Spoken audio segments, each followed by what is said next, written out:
निघतो होय एक पगारी तुला आधी काही तिथं पण असा होता काही नाही म्हणले नवरी मुलीला नवरदेव आवडला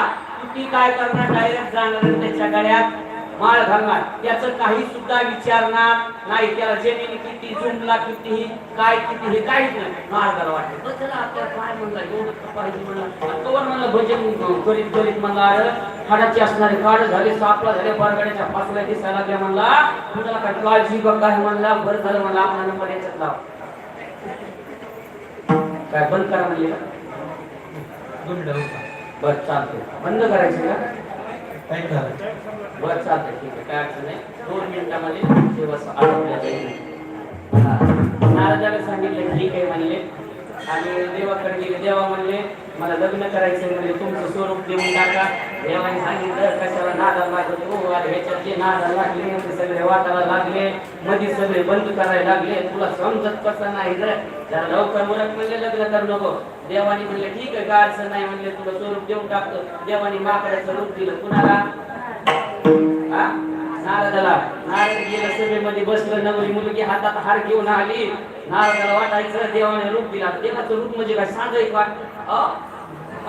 अति सुंदर आहे आता मला म्हणता येत नाही काही म्हणत नाही माझ्याकडं कारण त्याच्यामुळे बोलता येत नाही लगेच असणार त्याला बघून असणारी हे मुलगी असणारी हसायच्या परिणाम असा झाला की नारद असणारं त्या ठिकाणी मसून गेलं आणि देवाकडे आलं गेल्याच्या नंतर लगेच काय झालं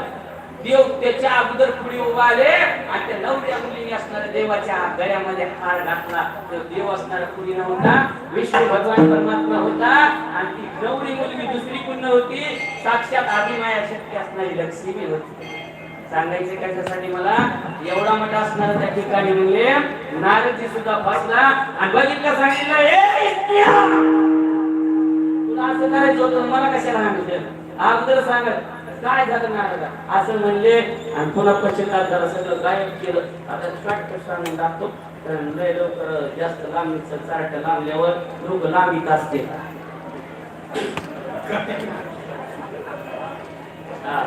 सांगितलं काय झालं काय का पाय नाही म्हणलं मी मला लांबीत असते असं म्हणलं काही बी काही तो बाबा लांबीत याचा अर्थ तुम्ही आता इकडं येऊ नका तुमची गरज नाही कीर्तनकार भरपूर असं म्हणायचंय म्हणा मला कळतं तुम्हाला काय म्हणायचंय नारद सांगितलं असं करायचं माफ करा पण देवाला शाप दिला नारदाने नारद म्हणले तुझ्या आणि तुझ्या पत्नीचा वियोग होईल आणि जे मला रूप दिलं ना त्यांची संगत घेऊन तुझ्या बायकोची असणारी शोध तुला करावं लागेल ते म्हणजे राम अवतार आहे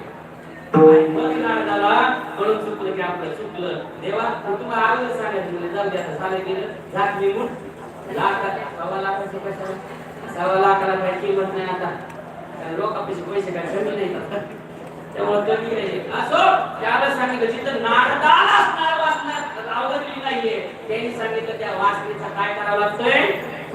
आणि अंत करावं लागतंय म्हणून तिसऱ्या चरणात सांगितलं बाबा आणि काम करी द्यावी वस्ती आणि करावी शांती वाचनेची मग याच्यासाठी महाराज काय करावं लागेल महाराज म्हणले फुकट बडबड करीत जाऊ नका काय कारण फुकट न बडबड करणे एका भगवंताचं नामच म्हणणं हेच खरं शास्त्र असणार त्या ठिकाणी शस्त्र आणि शास्त्र आपल्याला शस्त्र पाहिजे अरे वाचनेला मारण्यासाठी शस्त्र नावाचं पाहिजे त्याच्यामुळं अनंत वाचाला बरळ की बरळ आणि त्या पैसे निदयाला किंवा गोपाळ आगे हरी म्हणून म्हणे नामस्मरण कर जा फुकट बडबड करी जाऊ नको या अभंगाच्या शेवटी